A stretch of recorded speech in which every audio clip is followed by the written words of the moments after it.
हमने कारक की बात की, समयुग्मजीय अवस्था, समान यदि एलील हो तो समयुग्मजीय होंगे, असमान होंगे तो विषमयुग्मजीय होंगे। यदि F1PD में कोई लक्षण व्यक्त हो जाता है तो वह लक्षण प्रभावी लक्षण कहलाएगा या प्रभावी कारक कहलाएगा।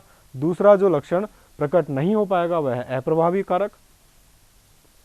ये हम बात कर चुके हैं। आगे देखते हैं हम लोग। यहाँ पर आप स्लाइड में देखेंगे कि मटर के पौधे पर जो है इन्होंने ग्रेगर जॉन मेंडल ने प्रयोग करे, ठीक है। तो इन्होंने क्या प्रयोग करे, इन्होंने दो विपर्यासी लक्षणों को लिया। मान लीजिए कोई पादप लंबा है और एक पादप छोटा है, ये लंबा पादप है, ये बोना पादप है। तो इस प्रकार इन्होंने दो विपर्यासी लक्षण का मतलब क्या होता है, विपर्यासी मतलब जो एक दूसरे के विपरीत हों।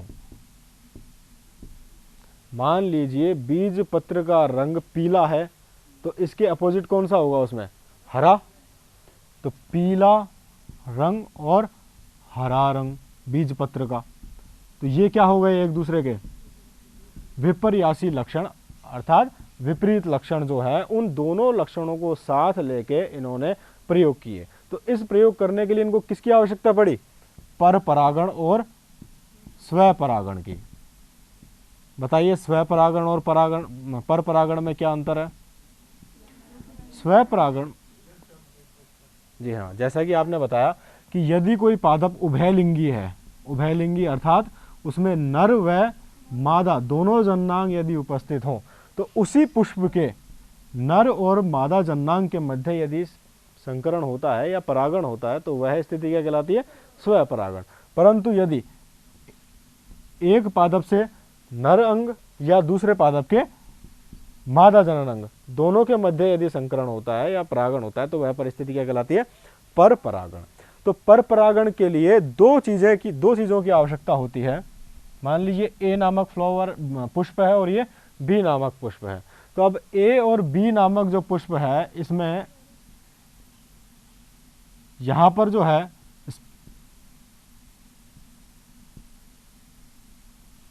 स्टैमन भी उपस्थित है और पुंकेसर भी उपस्थित है और जायांग भी उपस्थित है। जायांग कैसा है, मादा जननांग, और पुंकेसर कैसा है, नर जननांग। और यहां पर भी जो है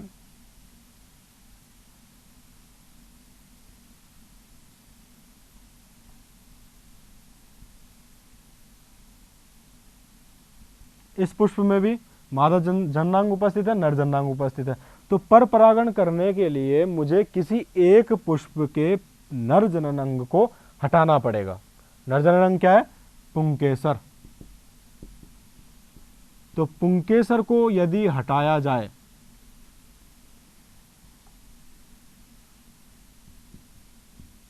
ऐसी प्रक्रिया कहलाती है विपुंसन। क्या कहलाती है, विपुंसन। तो इस स्थिति में मैं सबसे पहले तो बी नामक पादप के में विपुंसन कर दूंगा, अर्थात पुंकेसर को हटा दूंगा, और ए नामक पादप के पुंकेसरों से यहां पर इनको परागण करवा दूंगा। तो इस स्थिति में क्या होगा कि ए के तो नर जनन अंग और बी का मादा जनन अंग। तो ऐसी स्थिति में ये कौन सा परागण हो जाएगा, पर परागण। तो इस प्रक्रिया में जो मेंडल ने प्रयोग किए थे इसने दो चीजों का ध्यान रखा, स्व परागण का और पर परागण का। ठीक है। अब बात ये आती है कि मेंडल के जो नियम थे उन्होंने नियम प्रतिपादित कर दिए, परंतु वर्षों तक उनकी उपेक्षा रही उनके नियमों की। परंतु बाद में, या आप लिख लीजिए इसमें, हॉलैंड के Hugo de Vries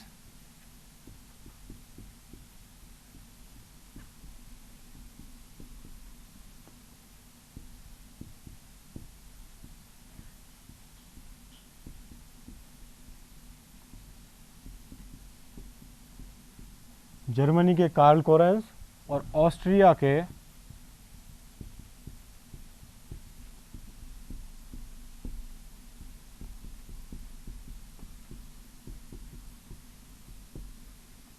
Eric von Tschermak, इन तीनों ने मेंडल के नियमों की पुनः खोज की। हुआ क्या था कि मेंडल ने अपने शोध को, या जो रिसर्च उन्होंने की थी, उन्होंने Brunn society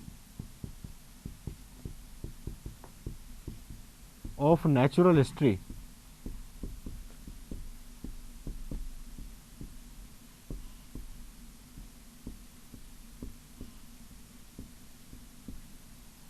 prune Society of Natural History में पादप संकरण के प्रयोग के नाम से अपना शोध प्रकाशित किया था।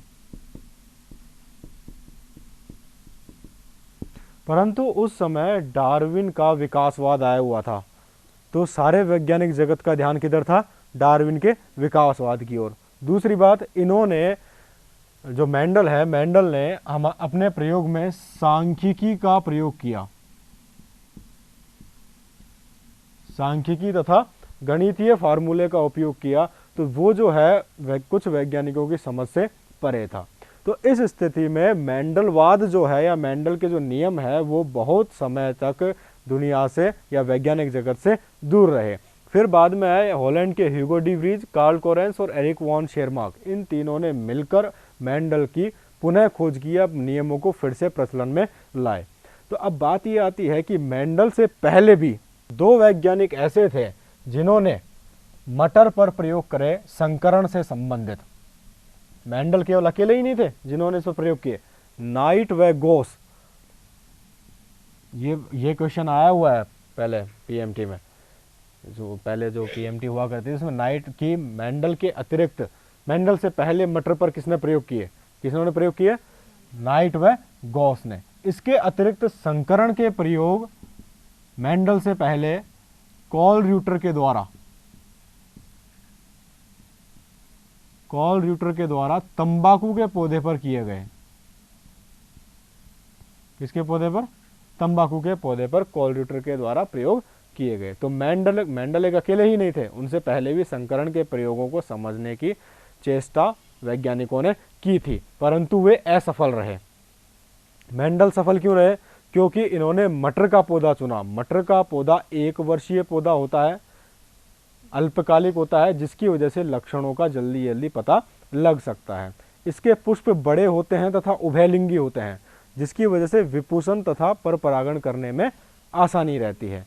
तो ये कुछ वजह थी जिसकी वजह से मेंडल के प्रयोग सफल हुए। इसके अतिरिक्त उन्होंने अपना जो रिजल्ट जो आए थे, निष्कर्ष जो आए थे, उनका एक सांख्यिकी रूप से रिकॉर्ड भी रखा। इस वजह से मेंडल सफल हो पाए। अब मेंडल ने 7 जोड़ी विपर्यासी लक्षणों को चुना था। वो 7 जोड़ी विपर्यासी लक्षण कौन से हैं आप लिख लीजिए इसमें। एक तो जैसे हमने बात की अभी लंबाईपन और बोनापन, पौधे की लंबाई। पौधे की लंबाई में 2 गुण देखे गए, एक तो या तो पादप लंबा है या पादप बोना है। दूसरा है पुष्प की स्थिति।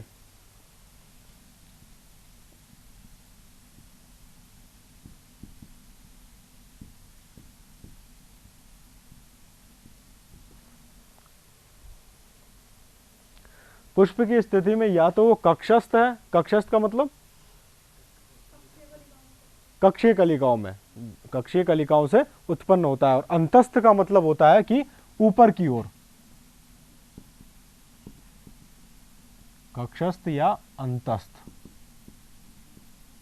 देखिए मान लीजिए ये कोई पादप है, तो इस पादप की जो टहनियां हैं इसमें यदि इन कक्षस्थ कलिकाओं में फ्लावर बन रहा है या पुष्प बन रहा है यहाँ पर, तो वह स्थिति क्या कहलाएगी?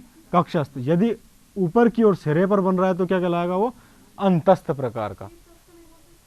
इसको शीर्षस्थ बोलते हैं। एकल शीर्षस्थ प्रकार का पुष्पक्रम जैसे कि पाया जाता है, दूसरे टॉपिक में पढ़ेंगे हम। तो कक्षस्थ या अंतस्थ या अंत सिरे की ओर। अंतस्थ का मतलब अंत सिरे की ओर या ऊपर की ओर। दूसरा देखिए इसमें है बीज का रंग।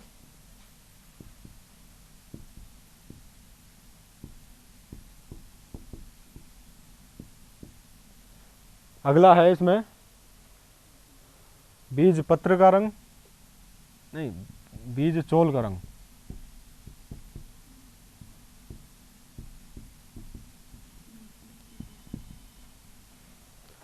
अगला हो गया फली की आकृति।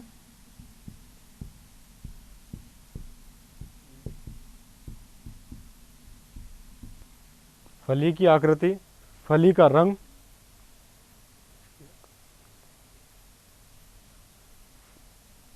एक हुआ आपके बीज की आकृति।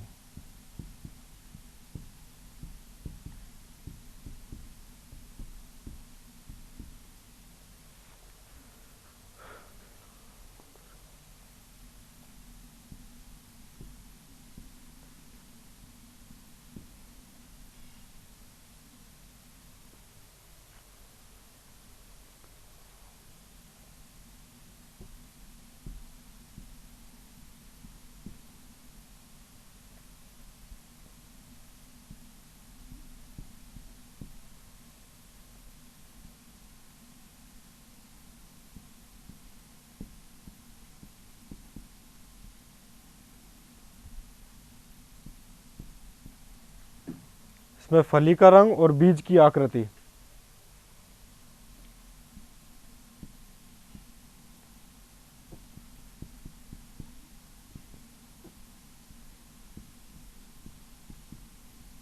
इसमें ये संकीर्णित होगा।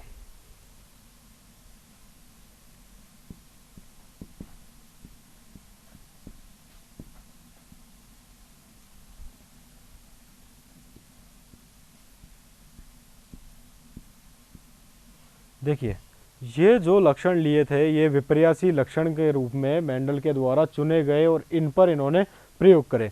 नंबर 1, पौधे की लंबाई, जिसमें लंबा जो है प्रभावी कारक और बौना अप्रभावी कारक। पुष्प की स्थिति, यदि कक्षस्थ है तो वो प्रभावी होगी, अंतस्थ होगी तो अप्रभावी होगी। इसी प्रकार से बीज का रंग या बीज पत्र का रंग पीला होगा तो वह प्रभावी और हरा होगा तो अप्रभावी। यहाँ पर आप देखिए कि बीज का रंग और बीज चोल का रंग यदि पीला है तो वह प्रभावी होगा और हरा है तो अप्रभावी होगा। लेकिन यहाँ पर फली का रंग यदि हरा है तो इसका मतलब है कैसा है, प्रभावी है, जबकि पीला जो है अप्रभावी है। तो इसमें कंफ्यूज नहीं होना है। फली की आकृति चपटी है या संकीर्णित है, और बीज की आकृति गोल है अथवा झुर्रीदार है। मटर के पौधे देखे होंगे आपने, वो बीज देखें, एक तो बिल्कुल गोल रहते हैं और कुछ रहते हैं झुर्रीदार रहते हैं। ठीक है, ऐसे ही जो फली है मान लीजिए तो पूरी तरीके से चपटी रहती है, लेकिन यदि कभी कभी फली संकीर्णित रहती है, देख रहे हैं, तो संकीर्णित प्रकार का कैसा होगा, अप्रभावी लक्षण। तो ये 7 प्रकार के लक्षण जो है इन्होंने लिए थे। अब जो है मेंडल ने 2 प्रकार के संकरण करवाए। देखिए, एक तो एक संकर संकरण,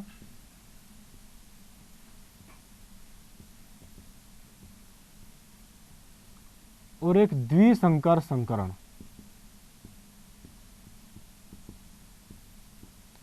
एक संकर संकरण में एक ही लक्षण को लिया गया था, जबकि द्विसंकर संकरण में 2 लक्षणों को लिया गया था। जैसा कि यहां स्लाइड में देखते हैं हम, ये देखिए, एक संकर संकरण की अगर हम बात करें तो यहां पर एक लंबा पौधा है और एक बोना पौधा है। दोनों में इन्होंने आपस में संकरण करवाया। तो पहली पीढ़ी या F1 पीढ़ी में उन्होंने देखा कि सभी जो पादप हैं वो कैसे हैं, लंबे। सभी पादप यहाँ पर कैसे आ गए, लंबे। तो इस स्थिति में यहाँ पर जब इन्होंने ये जो लंबे जो पादप थे F1 पीढ़ी के, F1 पीढ़ी का जो दोनों पादप हैं, इनमें जब आपस में संकरण कराया या स्वपरागण कराया, संकरण नहीं स्वपरागण कराया, इसमें यानी कि इसी का नर जन्नांग और इसी का मादा जन्नांग, इसी में स्वपरागण कराने पर 4 पौधे प्राप्त हुए, जिनमें से 3 लंबे थे और एक बौना था। तो ये क्या दिखाई दे रहा है, ये छोटा दिखाई दे रहा है और ये 3 लंबे दिखाई दे रहे हैं। तो ये बाहरी रूप से दिखाई दे रहे हैं। तो यह अनुपात क्या हो गया, लक्षण प्ररूप अनुपात, अर्थात 3:1 का लक्षण प्ररूप अनुपात हमें F1 F2 पीढ़ी में मिलता है, यदि F1 पीढ़ी में स्वपरागण करवाया जाए तो। अब ये ऐसा कैसे हुआ, देखिए, इसके लिए 2 कारक उत्तरदायी हैं, कैपिटल T और स्मॉल t। ये जो कैपिटल T है लंबेपन के लिए उत्तरदायी है और ये पौनेपन के लिए उत्तरदायी है। दोनों समयुग्मजीय अवस्था में है, अर्थात दोनों के एलील समान हैं। यहाँ पर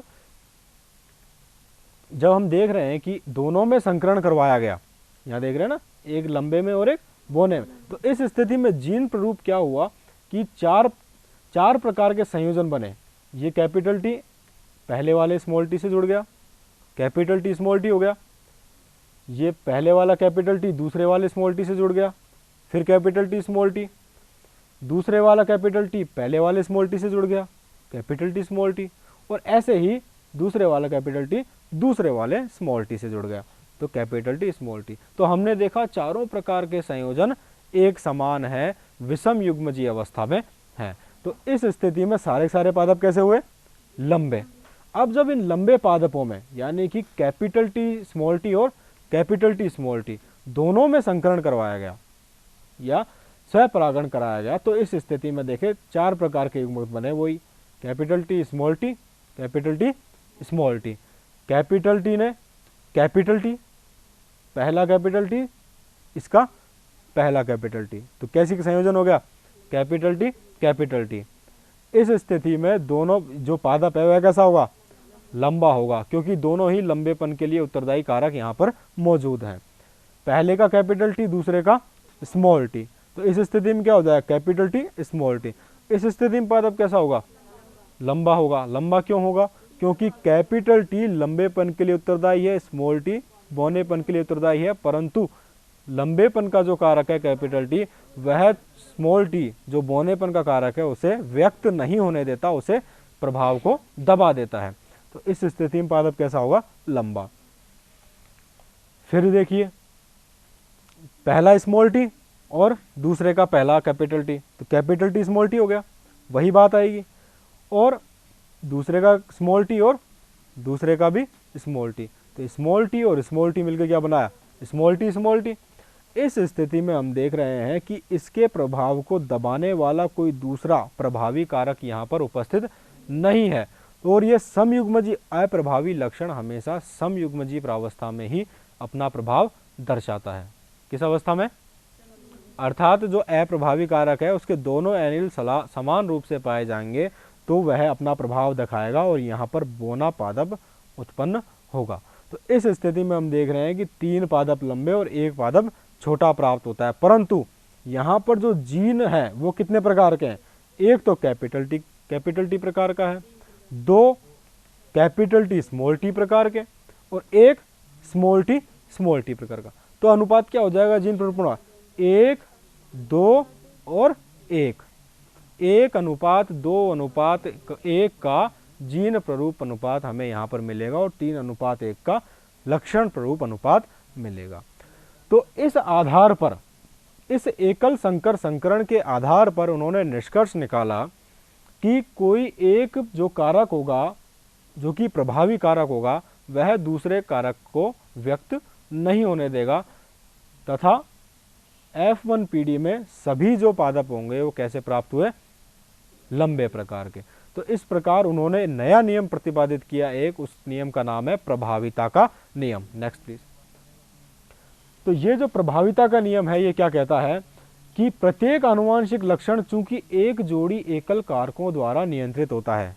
कैपिटल टी क्या हो गया? एक जोड़ी के रूप में, युग्म के रूप में कारक हो गया। जब 2 भिन्न कारक एक ही सदस्य में उपस्थित होते हैं, जैसे कि भिन्न कौन सा हुए?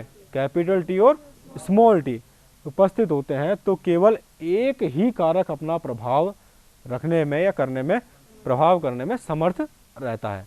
तो वह जो अपना प्रभाव दे देता है वो क्या कहलाएगा? प्रभावी, और जो जिस प्रभाव नहीं देता है वो क्या कहलाएगा? अप्रभावी। तो इस नियम को क्या बोलते हैं?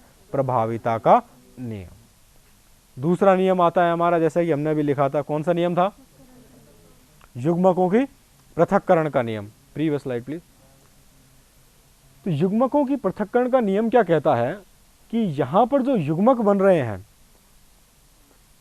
एक एलील है, कैपिटल टी स्मॉल टी जोड़े में पाया जा रहा है, ये भी जोड़े में पाया जा रहा है, यहाँ पर कैपिटल टी और स्मॉल टी भी जोड़े में पाया जाता है। ठीक है, तो मेंडल का ये कहना था चूंकि स्मॉल टी वाला जो प्रभाव है वो कब व्यक्त हुआ है? F2 पीढ़ी में। इसका मतलब यह गुण कब से चल रहा है? जनक पीढ़ी से, F1 पीढ़ी से होता हुआ F2 पीढ़ी में आ गया। यदि आगे संकरण करवाए जाए तो F3, F4 या F5 पीढ़ी में और भी प्रकार के लक्षण प्राप्त हो सकते हैं, किसके आधार पर, जनक पीढ़ी के आधार पर। तो इन्होंने कहा कि प्रत्येक कारक जो है वह एक दूसरे से मिश्रित नहीं होता तथा कारक का प्रत्येक एलील अलग अलग युग्मक में जाता है। देख रहे हैं आप यहाँ अलग अलग युग्मक है, दोनों साथ साथ नहीं जा रहे। कैपिटल टी स्मॉल टी एक युग्मक बना रहे हैं क्या यहाँ पर, नहीं, ये अलग अलग युग्मक बनाते हैं। अर्थात युग्मक निषेचन के समय कैसे हो जाते हैं, पृथक हो जाते हैं या अलग हो जाते हैं। Next slide. तो इस नियम के अनुसार इन्होंने नया नियम बनाया कि युग्मक बनते समय जोड़ी के दोनों कारक अलग अलग युग्मकों में चले जाते हैं, जैसे कि अभी हमने देखा, तथा प्रत्येक युग्मक को जोड़ी का केवल एक ही कारक प्राप्त होता है। एक युग्मक में कौन जाएगा, जोड़ी का केवल एक कारक। मान लीजिए कैपिटल टी स्मॉल टी है तो एक में कैपिटल टी जाएगा और एक में स्मॉल टी। अतः युग्मक किसी भी लक्षण के लिए सदैव शुद्ध होते हैं तथा हमेशा अलग अलग रहते हैं या पृथक रहते हैं। तो इस नियम को क्या बोला इन्होंने, युग्मकों की शुद्धता का नियम अथवा पृथक्करण का नियम। समझ में आया, आगे बढ़े। ये दोनों नियम किसके आधार पर है, एक संकर संकरण के आधार पर। अर्थात उन्होंने सिर्फ एक ही लक्षण लिया था, कौन सा लक्षण, पौधे की लंबाई का लक्षण। अब हम बात करते हैं द्विसंकर संकरण की। बताइए द्विसंकर संकरण में कितने लक्षण लेते हैं हम, 2 लक्षण। तो मेंडल ने बीज का रंग और बीज की आकृति, कौन कौन से, बीज का रंग व बीज की आकृति, तो ये 2 लक्षण लिए। बीज का रंग कौन कौन से हैं, पीला व, एक लक्षण हो गया, जिसके 2 विपर्यासी लक्षण कौन से हो गए, पीला और हरा। दूसरा लक्षण इन्होंने लिया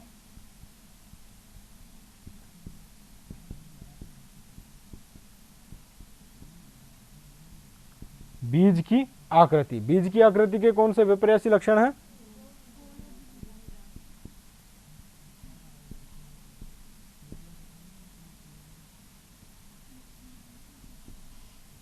गोल व झुर्रीदार।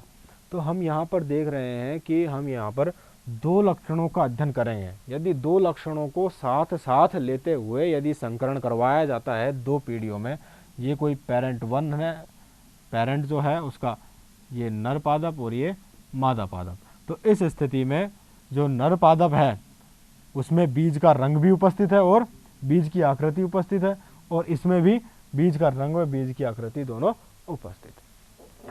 ये संकरण किस प्रकार हुआ, यहां स्लाइड में देखते हैं। देखिए यहां पर जैसे कि देखिए, पहले यहां देखते हैं, 1 मिनट, और बोर्ड पर जैसे पादप की लंबाई के लिए हमने कौन सा देखा था कारक, कैपिटल टी स्मॉल टी।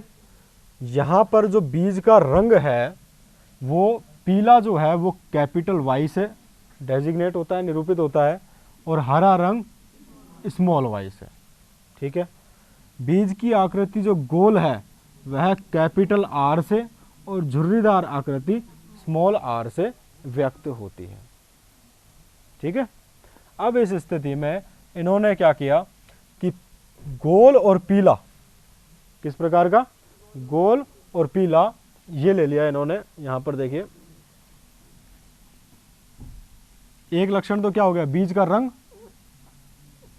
यदि पीला है तो किस अवस्था में होगा वो, कैपिटल वाई, और गोल है तो कैपिटल आर का क्रॉस करवाया मादा पादप से, जिसमें बीज का रंग कैसा था, हरा, स्मॉल वाई, और झुर्रीदार जिसके लिए स्मॉल आर। अब बताइए इन दोनों के मध्य संकरण करवाया तो F1 पीढ़ी में मुझे क्या प्राप्त होगा, एक लक्षण इसका आएगा कैपिटल वाई, स्मॉल वाई। हाँ, दूसरा बताइए, फिर कैपिटल वाई, स्मॉल वाई, फिर capital Y, small R, capital Y small R. और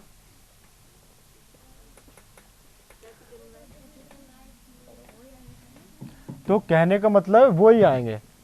ठीक है, बात ये है कि एक तो प्रभावी लक्षण होगा जो कि कैपिटल वाई होगा, एक हरे रंग का, अर्थात जैसे कि यहां पर कैसा था, कैपिटल टी स्मॉल टी में कैसा आया था लक्षण, कैपिटल टी स्मॉल टी, एक यहां से और एक यहां से, प्रत्येक लक्षण के लिए। तो इस स्थिति में गोल बीज के रंग जो कौन सा है, पीला, उसके लिए एक लक्षण प्रभावी यहां से और एक यहां से अप्रभावी, तो स्मॉल वाई, और एक यहां से गोल बीज के लिए और ये झुर्रीदार बीज के लिए। तो ये प्रकार, ये capital Y small Y capital R small R का मुझे ये जो है एफ पीडी प्राप्त होगी, कौन सी, F1 पीडी। ठीक है, अब यदि इस F1 पीडी में मैं स्वपरागण कराता हूं, क्या कराता हूं, स्वपरागण, तो 4 प्रकार के संयोजन मुझे यहां प्राप्त होंगे। कैपिटल वाई स्मॉल वाई, ठीक है ना, और बताइए, कैपिटल वार, ठीक है, और यहां पर होगा आपके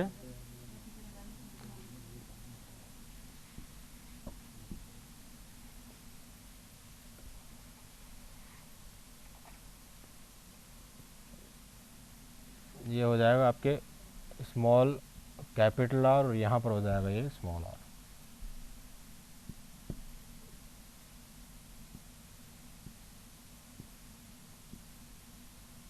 चारों आ गए, इसमें चारे आ गए, चारों आ गए क्या, देखो देखो, क्या चारों, इन चारों के अंदर 4 प्रकार के जो भी संयोजन इसमें बनने वाले हैं, क्या ये संयोजन बन रहे हैं क्या,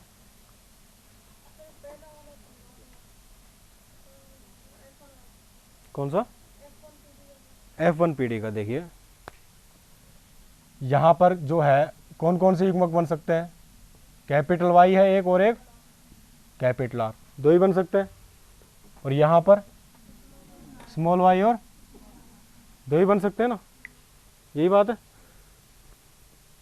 यदि दूसरा बनेगा तो भी वो समान होगा, कैपिटल वाई होगा, दूसरा इसमें बनेगा तो कैपिटल आर ही होगा, स्मॉल वाई और स्मॉल आर। तो यहाँ पर भी 2 प्रकार के, यहाँ पर भी दोनों प्रकार के, दोनों आपस में मिश्रित हो गए तो क्या बनेंगे, capital Y small Y, capital R small R. Capital Y small R से कर रहा है ना, यहाँ पर देखिए, अभी जब युग्मक बनेगा, ये तो हो गई F1 पीडी। F1 पीडी का जो पादप होगा उसमें पीले रंग के व किस प्रकार के, गोल या झुर्रीदार, गोल बीज प्राप्त होंगे, क्योंकि कैपिटल वाई और कैपिटल आर कैसे हैं, ये प्रभावी लक्षण है। तो प्रभावी कैपिटल वाई किसके लिए हो गया, पीले रंग के लिए, और कैपिटल आर गोल रंग के लिए। तो इस प्रकार आप यहां पर देखेंगे, देखिए यहां स्लाइड में देखते हैं, ये जो लक्षण है हमने F2 पीडी में लिए, स्वपरागण कराया F1 पीडी का। F1 पीडी में क्या है, कैपिटल वाई कैपिटल आर और स्मॉल वाई स्मॉल आर, दोनों आपस में है, साथ साथ है, इन दोनों का आपस में स्वपरागण हो गया, तो दोनों आपस में प्रजनन करेंगे, सेम है, capital R capital Y small Y, वही बात है, या तो वाई को पहले लिख दो या आर को पहले लिख दो, बात वही आ रही है ना। पर कहने का मतलब है एक प्रभावी लक्षण है और एक अप्रभावी लक्षण है, प्रत्येक लक्षण के लिए लक्षण कितने हैं हमारे पास, 2, पीले रंग के लिए कैपिटल वाई और गोल के लिए कैपिटल आर। तो समान प्रकार में जब यहाँ पर हम देखेंगे, दोनों में क्रॉस करवाएंगे, तो इस स्थिति में 4 प्रकार के संयोजन प्राप्त होंगे। या तो देखिए, एक कैपिटल आर कैपिटल वाई, कौन सा, कैपिटल आर और capital Y, small R capital Y, small R capital Y, ये देखिए, ठीक है। अब जो है स्मॉल आर कैपिटल वाई, ये sorry capital R small Y और स्मॉल आर स्मॉल वाई, बात आ रही नहीं समझ में भाई। देखो फिर से देखते हैं इस बात को, ये कैपिटल यहाँ पर देखते हैं, बोर्ड पर देखते हैं, बोर्ड पर सही रहेगा। देखिए जैसा कि आपने वहाँ पर देखा कि दो चीज़ें हैं, कैपिटल आर और क्या है, small R, capital Y small Y. ठीक है, तो इसमें किस प्रकार आप दो चीज़ों को आपस में जोड़ सकते हो। सबसे पहले तो मैं इसको इसके साथ ले लूँ, number 1 condition, capital R capital Y. ठीक है, अब दूसरी स्थिति में क्या करूँगा, मैं इसको स्मॉल वाई के साथ ले लूँ, कैपिटल आर स्मॉल वाई। दोनों कैपिटल आर के साथ मैंने दोनों को ले लिया है। अब स्मॉल आर की बारी आती है। ठीक है, तो स्मॉल आर को किसके साथ लूंगा मैं, कैपिटल वाई के साथ। अब कौन रह गया स्मॉल आर के साथ, स्मॉल वाई, तो स्मॉल आर को स्मॉल वाई के साथ।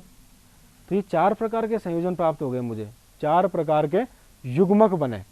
इसके अतिरिक्त क्या कोई बन सकता है, क्योंकि चारों काम आ गए। देखिए एक और सवाल बहुत ज़्यादा आता है मेडिकल एग्जाम में, उसकी हम बात करेंगे अभी, ये युग्मक निर्माण से संबंधित ही याद आ गया इसमें। फिलहाल देखिए ये बात समझ में आई, यहाँ पर एक लक्षण का एक कारक, दूसरे लक्षण का पहला कारक, पहले लक्षण का पहला कारक, दूसरे लक्षण का दूसरा कारक, पहले लक्षण का दूसरा कारक, दूसरे लक्षण का पहला कारक, दूसरे लक्षण का पहला कारक और दूसरे लक्षण का पहले लक्षण का दूसरा कारक और दूसरे लक्षण का दूसरा कारक। यह समझे, चारों संयोजन प्राप्त हो गए। यही संयोजन आप देखिए यहाँ पर स्लाइड में, वही स्मॉल आर स्मॉल वाई है, वही कैपिटल आर कैपिटल वाई, वही स्मॉल आर कैपिटल वाई और कैपिटल आर स्मॉल वाई। ये जीन किसको निरूपित कर रहा है भाई, झुर्रीदार और पीले रंग को। ये कैपिटल आर कैपिटल वाई गोल और पीले रंग को। स्मॉल आर किसके लिए है, झुर्रीदार के लिए, और कैपिटल वाई किसके लिए, गोल के लिए। और यहाँ पर कैपिटल आर किसके लिए, गोल के लिए, और स्मॉल वाई हरे के लिए। ठीक है, तो अब ये जो कंडीशन है, ये चारों युग्मक यहाँ पर और यही चारों युग्मक यहाँ पर, क्योंकि परागण कैसा हो रहा है, स्व परागण उसी पादप के अंदर हो रहा है। तो चारों युग्मकों का हमने ये चेकर बोर्ड बना दिया। तो इस स्थिति में यहाँ पर ये जो कैपिटल आर स्मॉल वाई दोनों आ गए यहाँ पर। ठीक है, तो इसको मैं बोर्ड पर बताऊँ या इसमें आ रहा है समझ में। तो अब देखिए दूसरी बात, ये जो आर वाई है, स्मॉल आर वाई, सारे इसके साथ जुड़ जाएंगे। जो स्मॉल आर आ गया, स्मॉल वाई आ गया, और यहाँ वाला क्या है, स्मॉल आर स्मॉल वाई। तो इस स्थिति में क्या है, दोनों ही समयुग्मजीय प्रकार के हैं। और कैसे हैं, अप्रभावी। तो अप्रभावी अपना लक्षण व्यक्त करेंगे या नहीं करेंगे, करेंगे, क्योंकि ये अब कौन सी अवस्था में, समयुग्मजीय अवस्था में। मैंने कहा कि अप्रभावी लक्षण यदि समयुग्मजीय अवस्था में है तो वह अपना प्रभाव व्यक्त करेगा। तो यहाँ पर चूंकि ये समयुग्मजीय अवस्था में है तो अपना प्रभाव व्यक्त करेंगे। तो किस प्रकार का होगा, ये झुर्रीदार और हरे रंग के, हरे व झुर्रीदार रंग के। अब यहाँ पर देखिए ये वही कंडीशन है, एक कैपिटल आर और एक कैपिटल वाई। तो इस स्थिति में क्या हो गया, एक कैपिटल और एक स्मॉल है। तो कौन सी प्रावस्था हो गई प्रत्येक लक्षण के लिए, कौन सी प्रावस्था हो गई है, गोल व पीला तथा बीज कैसा उत्पन्न होगा, गोल तथा पीले रंग का। परंतु प्रावस्था कौन सी है, विषमयुग्मजीय प्रावस्था। तो पीला और गोल क्यों है, क्योंकि वह प्रभावी लक्षण है। ठीक है, तो इस आधार पर जो इन्होंने ये चेकर बोर्ड बनाया, इसको हम यहाँ देख लेते हैं, उसी के अनुसार देख लेते हैं कि कैपिटल कौन कौन से हैं इसमें। देखिए एक तो स्मॉल आर स्मॉल वाई, दूसरा क्या है, capital R capital Y, small R capital Y, capital R small Y. यहां पर भी इन्हीं संयोजनों को लिख दूं मैं, ये तो नर के हो गए और यहां पर ये मादा के। Small R small Y, capital R capital Y, small R capital Y, capital R small Y. यहाँ पर देखिए अब क्या होगा, उसको थोड़ा यहाँ देख लेते हैं हम बोर्ड पर। स्मॉल आर स्मॉल वाई, यहाँ पर कैपिटल आर और small Y, small R small Y, यहाँ पर स्मॉल वाई।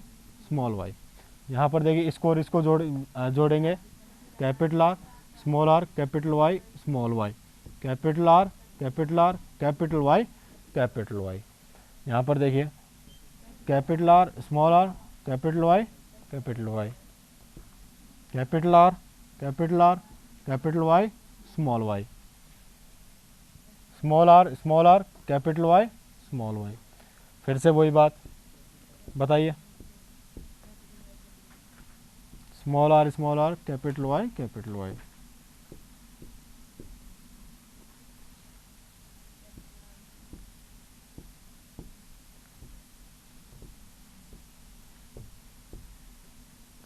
और यहाँ पर ये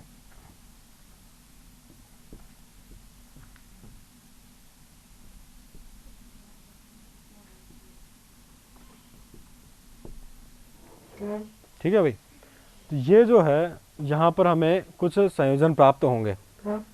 सबसे पहले हम बात करें, ये किस प्रकार का है, गोल तथा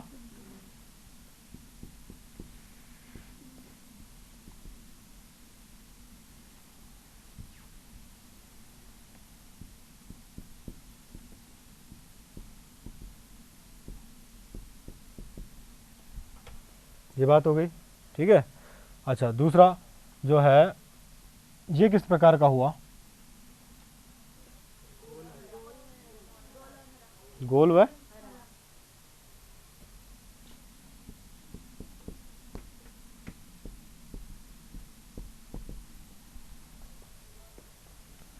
ये किस कंडीशन का हुआ, गोल व पीला। इसकी बात हम कर चुके हैं पहले। अच्छा ये क्या है,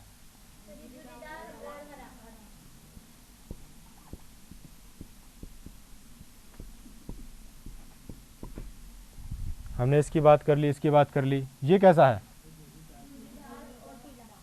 झुर्रीदार और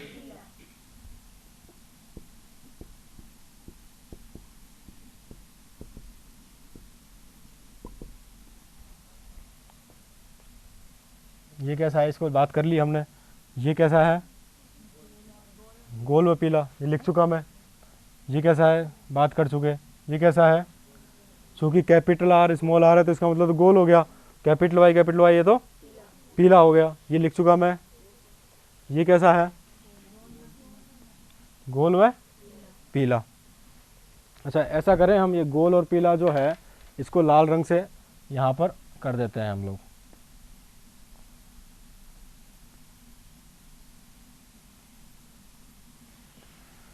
कौन कौन से, ये भी गोल पीला, ये गोल पीला, गोल पीला, ये भी गोल पीला। अच्छा ये कैसा है,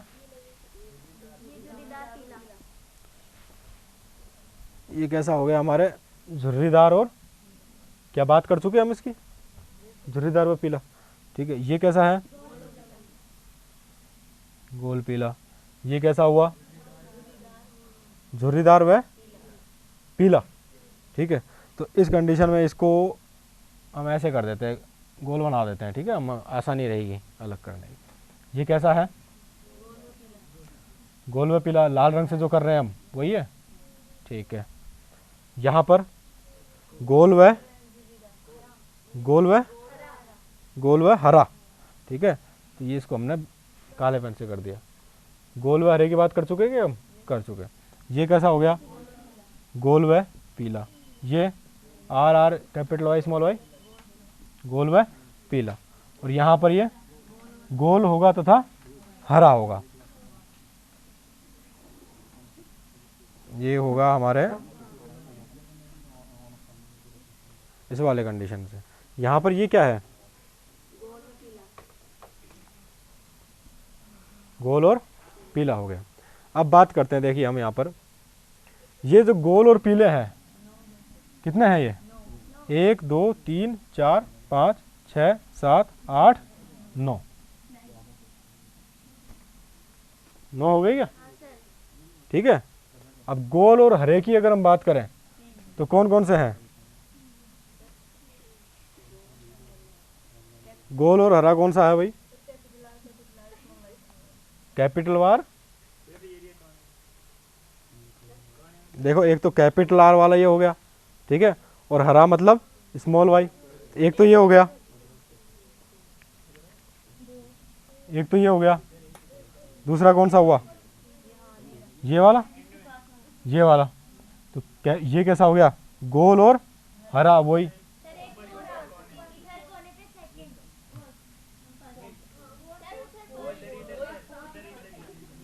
ये है, ये कैसे है?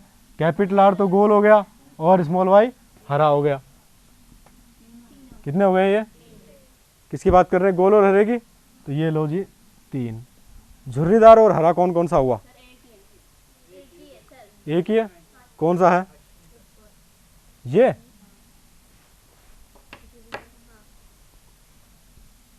चूंकि स्मॉल आर है तो इसका मतलब कैसा हो गया? झुर्रीदार, और स्मॉल वाई है तो हरा हो गया। तो ये कितने हैं? स्मॉल आर स्मॉल वाई का संयोजन सिर्फ एक है। अब बचा क्या? झुर्रीदार व पीला। ये कौन सा है? एक तो ये हो गया झुर्रीदार और एक, दूसरा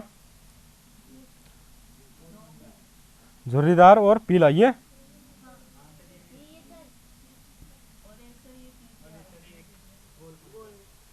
यहां पर ये कैसा है?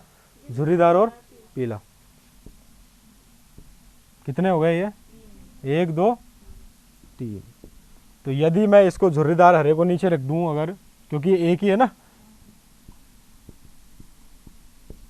झुर्रीदार व पीला, सॉरी कौन सा था ये? झुर्रीदार व हरा। तो इस स्थिति में हम बढ़ते क्रम से घटते क्रम में रख दिया। 9:3:3:3:1 के प्रकार के ऐसे लक्षण प्राप्त हुए हमें जो कि हम बाहर से देखकर पहचान सकते हैं। बाहर से देखकर पहचान सकते हैं कि गोल कैसा है, हरा कैसा है। तो इस स्थिति में हमें फिनोटाइप प्राप्त होता है, या लक्षण प्ररूप अनुपात क्या प्राप्त होता है? 9:3:3:1। जबकि यदि हम जीन प्ररूप की बात करें, जीन प्ररूप की हम बात करें तो यहां देखिए स्लाइड में 1:4:1:1:2:1:1 का हमें जीन प्ररूप अनुपात प्राप्त होता है। ये इतना लंबा अनुपात किस बात के लिए है? ये जो इनका संयोजन है एलील का, उनका संयोजन किस प्रकार है? जैसे कि 1:2 यहाँ दे रखा है। तो 1 किसका है? सबसे पहले कैपिटल वाई और कैपिटल आर। कितने संयोजन है पूरे चेकर बोर्ड में? ये सिर्फ एक, ये देखिए ये वाला, ठीक है। दूसरा क्या है? स्मॉल कैपिटल वाई और आर किस में रहेगा? विषम युग्मजीय अवस्था में, कैपिटल आर स्मॉल आर। ये संयोजन इसमें दो जगह उपस्थित है, 2 बार उपस्थित है। कैपिटल वाई विषम युग्मजीय अवस्था में और कैपिटल आर समयुग्मजीय अवस्था में। यह कितनी बार उपस्थित है? 2 बार। कैपिटल वाई भी विषम युग्मजीय अवस्था में और स्मॉल कैपिटल आर भी विषम युग्मजीय अवस्था में। ये यहाँ पर 4 बार उपस्थित है, ठीक है। ऐसे ही समयुग्मजीय अवस्था में कैपिटल वाई और विषम युग्मजीय अवस्था में जो समयुग्मजीय अवस्था में स्मॉल आर। कितनी बार? 1 बार। तो इस प्रकार ये जो है अलग अलग संयोजन कितनी बार उपस्थित हैं, वो अनुपात जो है यहाँ पर जीन प्ररूप अनुपात हो जाता है, जो कि क्या है? 1:2:4:1:2:1:1 नहीं, 2 अनुपात है शायद। ये 1:2:4 नहीं, ये 2:4 फिर 1:2:1:2:1। तो इसको याद रख लेना अपने को। 1:2:2:4:1:2:1:1:2:1। 1 2 2 4 फिर 1 2 1 2 2 बार और लास्ट में 1, याद रख लोगे।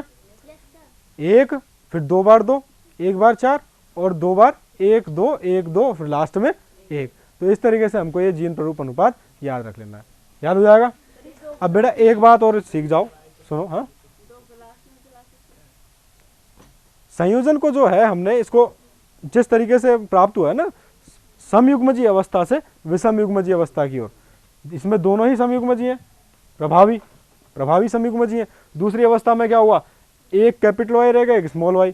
तो हमने उस घटते हुए क्रम में, और लास्ट में जो है ये एक जो है वो कैसा है, स्मॉल वाई स्मॉल आर। ये सिर्फ कितने प्रकार का है, एक प्रकार का। तो यहां पर हमने लगातार कैसी लिया है, समयुग्मजीय प्रावस्था लिया है दोनों की, ठीक है ना, अप्रभावी समयुग्मजीय अवस्था। तो इस प्रकार हमने इसको क्रम में रखा है, यानी कि विषम युग्मज समयुग्मजता, फिर विषमयुग्मजता, फिर समयुग्मजता किसकी, लेकिन अप्रभावी की। और यहां समयुग्मजता किसकी है, प्रभावी की, ठीक है। फिर विषमयुग्मजता, फिर अप्रभावी की समयुग्मजता की ओर। इस प्रकार हमने एक क्रम रखा है, ठीक है। अच्छा, अब एक सवाल जो है इसके बारे में बात कर लेते हैं हम थोड़ी सी। आपके इसमें एक सवाल आता है कि कोई संयोजन दे दिया, एक संयोजन दे दिया, मान लीजिए कैपिटल जी स्मॉल जी, कैपिटल टी स्मॉल सी, ठीक है।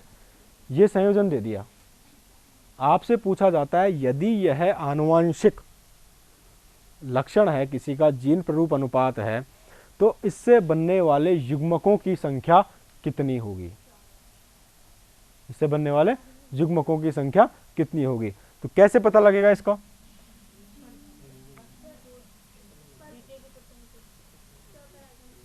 स्वपरागण कराए ना। तो ये जो प्रावस्था है वही हम जो पहले वाला हमारा रूल लगाया था, कौन सा, पहले वाला दूसरे के पहले से, फिर पहले वाला दूसरे के दूसरे से, फिर पहले वाला दूसरे के पहले से, और पहले वाला दूसरे के दूसरे से। परंतु यहां पर सीधा एक तरीका यह है कि जीन कितने हैं, यहां पर जीन तो 2 उपस्थित है, एक तो जी और एक सी। कारक कौन से, 2 हैं, जिनके 2 एलील हैं। अब इनमें से 2 की घात n वाला रूल याद कर लो, और n बराबर विषम युग्मजियों की संख्या, किसकी संख्या, विषम युग्मजों की संख्या। इनमें से विषम युग्मजी कितने हैं भाई, तो 2 की घात 2 बराबर क्या आएगा, 4 स्थिति आएगी, ठीक है। जैसे यहां पर capital Y small Y, capital R small R, इसमें कितना है, ये 2 की घात कितनी लगाऊं, कितने विषम युग्मजी, तो इस स्थिति में 2 की घात 2 बराबर 4। मान लीजिए मैंने ये संयोजन दे दिया कि capital Y capital R capital R small R, इस स्थिति में बनने वाले युग्मक कितने होंगे, 2 की घात n का फार्मूला सीधे से बताएंगे अपन, कितने विषम युग्मजी कितने हैं, तो 2 की घात 1, तो आंसर क्या आएगा 2, याद रहेगा। तो 2 की घात n, और n बराबर विषम युग्मजों की प्रावस्था। तो जितना भी लंबा जीन प्ररूप आ जाए तो आप उसका वो निकाल सकते हैं क्या, युग्मकों की संख्या कौन कौन सी बनेगी। ये एग्जाम में बहुत ज़्यादा आता है कि जीन प्ररूप अनुपात दे दिया कि बनने वाले युग्मकों की संख्या कितनी होगी, ठीक है भाई।